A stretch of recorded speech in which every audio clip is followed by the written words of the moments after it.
Was that a little bit of some unexpected Hollywood for your trip to Los Angeles, everybody? So you know that part where I've already made it way further than I thought NASPA was going to, by the way. This is all a win. I'm playing with house money from here on in. I don't think you got my last name. It's MacDonald, so if you're out there and you're like, never hiring this guy, it's M-A-C, not M-C, so it's the farmer, not the restaurant. But this is a great audience. I love going to these talks because this audience, every time there's a little screw up or the speaker loses their place, this audience goes wild and is super supportive. So I want to invest all of that capital into something different. My wife couldn't be here today because she is almost 8 months pregnant. So when she sees this, I would love for all of you to cheer her on the count of three, okay? 1, 2, 3. Yes. So I do want to talk about anxiety, though. A little bit about me. Grew up on the East Coast. We're not going to have the time to do my whole origin story around anxiety. But you've probably, many of you, if you're working with college students, you're familiar with these types of stories.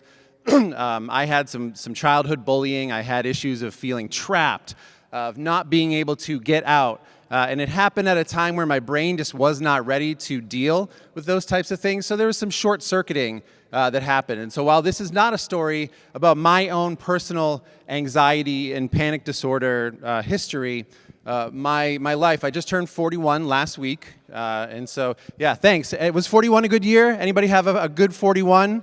That's good to know. We were watching Office Space the other day, and Bill Lumbergh turns 41 in that movie. I was like, have I made it as far as Lumbergh? Like, have I made it? And so 40 was an amazing year. But I think for many reasons why it was amazing is because I finally feel as though I got control over my brain. And the brain is a funny thing. It does, much like our jobs, our brains do not come with instructions. And for me, anxiety, through the good and the bad, has just been a framework that I use to understand the world. And I'm not going to glorify it. There's been a lot of struggles related to anxiety, but it is how I developed an understanding of how my brain works, and I'm really interested in sleep and recovery and burnout and so many different things. But the reality is, for me, I spend so much of that's actually me, and so I'm getting to why I'm wearing this ridiculous suit in a second. But for me, one of the ways that I coped with anxiety and with a panic disorder.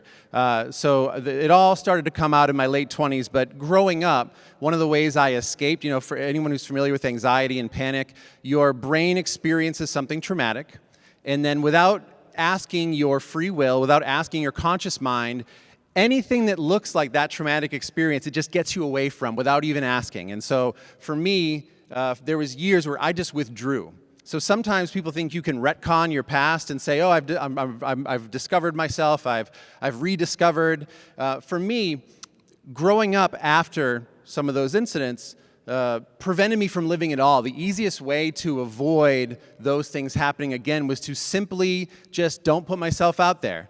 Just fade into the background. Take note, do not take any risks, don't put yourself out there. I'm on this stage now and I've done a lot of public speaking. I don't think I had a microphone in my hand until I was a sophomore or junior in college. I was not someone you would confuse with a student leader. I was not somebody who in high school would ever think that anyone would want to listen to my story at one of the world's largest higher education conferences on the planet. So it's been a few plot twists along the way. But one of the things that I experienced was this feeling of being trapped. And let me tell you right now, I am trapped in this suit. I cannot get out. And so if you're familiar with anxiety and panic, the way it works is that your brain sends all of the blood to the amygdala takes over and tries to basically get you out of that situation. The sympathetic nervous system activates, and all sorts of great things happen to your body if you're about to fight a bear. So lots of extra energy, lots of sweating, lots of other things. And so I'll get to my favorite symptom of a panic attack in just a second. But I do want to note that one of the things that I have discovered over the years is that I did not have a creative outlet. And for me, all that, the anxiety that was stuck in here probably could have, I discovered art therapy and a few other things. And so for me, being able to do cosplay, science fiction as a kid was a way that it was a safe space for me. I could retract into movies and comics and science fiction. And so in an adult life, I've sort of reclaimed that. And again, recovering from panic and recovering from anxiety, it's not reliving an old life, right? It's actually living for the first time. So when you're hiding a part of you, even if that part is not good, or you need to do some work, you're still not living your full life, and that's what I experienced. So again, I bought this costume just for fun. I thought, hey, I'm actually natively an introvert, but when I put the suit on, when I put the mask on, I can actually be somebody else. It's really helped me challenge the conventional paradigm of what it means to be an introvert or an extrovert. And so one thing led to another. I did a few short films, and actually last fall, I was on, that's me in the suit, on Fox NFL Sunday with Jimmy Johnson and Terry Bradshaw. And so again, it is the strangest side hustle in all of higher education, I think, but when you start to really do things outside your comfort zone that you love, really amazing things can happen. So I told you there was one great symptom of a panic attack that I was going to get to. Some things are just better left said in emoji. But again, IBS, irritable bowel syndrome, and anxiety, they have a close relationship, right? And so for me, doing this takes me completely out of my comfort zone because there's literally nowhere for me to go, quote unquote, with the suit on. And so again, when you have a panic disorder, one of the things that happens is instead of, like, one of the ways to mitigate the symptoms is just to not go anywhere, to not do anything, to just stay in your comfort zone, to not go outside, and to just avoid bad things from happening. And I'll talk about how I've been able to get over that in just a minute. But I see some of these things happening within higher education.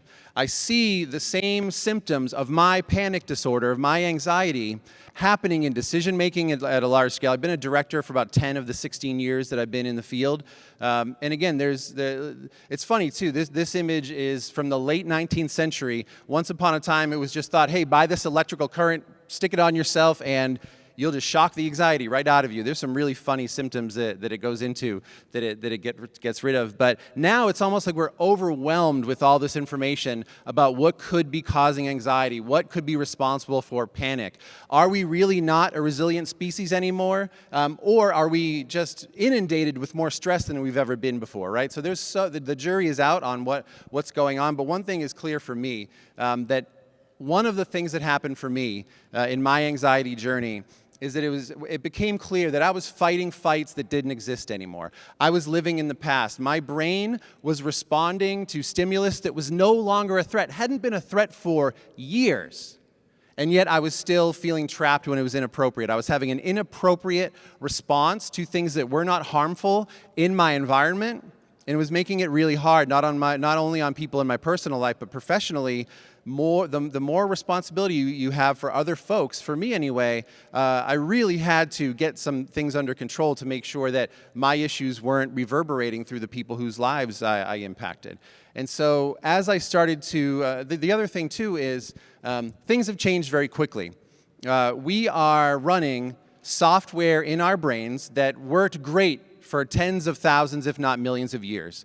And it has been in a very short period of time that we have strapped the nuclear reactor of the internet, of so many different things to our brains that have just ramped up so much of how we communicate, how we perceive ourselves, how we perceive one another. And I do think that it plays a role in this whole picture related to anxiety and panic. At least it has for me. We also are, I believe, running some pretty old software in our school systems, in K through 12, in higher ed. And so here's where, for me, one of the light bulbs really went off as far as if I'm feeling trapped, I can make observations about education where we have trapped learning into these metrics of grades, of test scores, and of the ability for pay for college. If anybody in here believes that those are the only three predictors of success, I don't think you'd be at NASPA, right? And yet we continue to confine learning to those metrics, to those outcomes. It is real, too. I will not say that working in higher education is not without stress. We all know that over the past 10 years, billions of dollars have been taken out of public higher education, and yet over 50% of people polled in 2017 said that higher education public funding either stayed the same or increased. I don't know how anybody has that impression, but it's out there. And so we are up against quite a bit. And so as I think about my future in this field, as I think about the things that I want to do, I want to think a little bit about what I've learned from anxiety and from my panic disorder and translate it to my work. One of those things is being aware of fighting the last war. So sometimes we experience something in our jobs and it doesn't go so well, and for years we're wounded by it, and we continue to make decisions based on that one thing, and that was a big thing that I need to get over. The other piece is no recovery. I imagine that I'm not the only person at this conference who's also being pulled into family life, pulled into work life, checking work email. When we are in a constant state of stress, we cannot be creative. It's impossible. The parts of your brain that are allowed to be creative do not have energy anymore. They simply don't. And so if we are in a constant state of no recovery, of hypervigilance, we can't do our best work. That was a big lesson for me. The poor folks from all the people who died of dysentery in Oregon Trail would be very sad to know how afraid we were of anxiety today. Know that we are a resilient species, but if we believe that death is coming, right? And that's basically what anxiety is. Anxiety is this false alarm that something really, really bad is happening. And in our organizations, I think it is great that if we have a lot of responsibilities that could be seen as life or death, but we shouldn't pull those levers all the time. It is really important as supervisors, as directors, as senior student affairs officers to make sure that our staff don't show up and are primarily motivated by fear every day. That's another big lesson. This is an important one too. Our jobs, we can derive a lot of joy from our jobs. And I know that there are times where I was denying my own repressed needs to just serve others. And it was this really symbiotic, unhealthy relationship. And again, helping others is how Homo sapiens became a very successful species, right? Helping others, building community, and looking out for each other is incredibly important. It's different, though, when we are maybe hitting that dopamine lever a little bit too much, and that a bad day at work means a bad day, period. And that was really important for me to learn as well. One of my favorite comics from the past 10 years is Lock and Key by Joe Hill, and the characters find this key called the head key, where they're basically able to open up their head, take out old memories, and live their life as if those things never happened. And I'm actually glad that I don't have the head key. For me, the best way out has been through.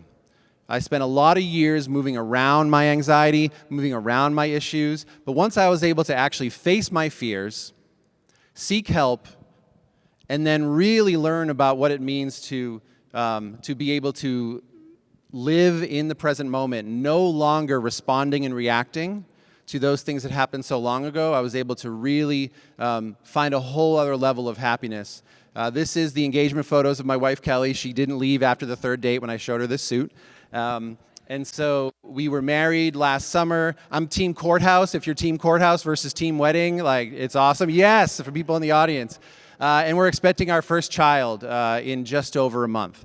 And the thing that Kelly said to me when I was sharing with her about my anxiety as I wrap up here, and to be truly embraced. For me, the fear of, I mentioned before the emoji that I won't reference. We were in traffic, and she said, well, what's it like to have a panic attack? And I said, she was about 5 months pregnant at the time. I was like, well, one of the things that happens is, the emoji. And she said, babe, I'm constipated, I'm pregnant. If you did that in the car right now in traffic, not only would I still love you, but I'd be very jealous. That's true love, everyone. So as we move forward, I don't have all of the pieces to this, but what I have learned is that in our jobs, in our professions, in our work with students, there are so many amazing things that we do. And the anxiety and panic for me has become a lens through which that I can analyze my work, that I can put things into the proper context, and that I can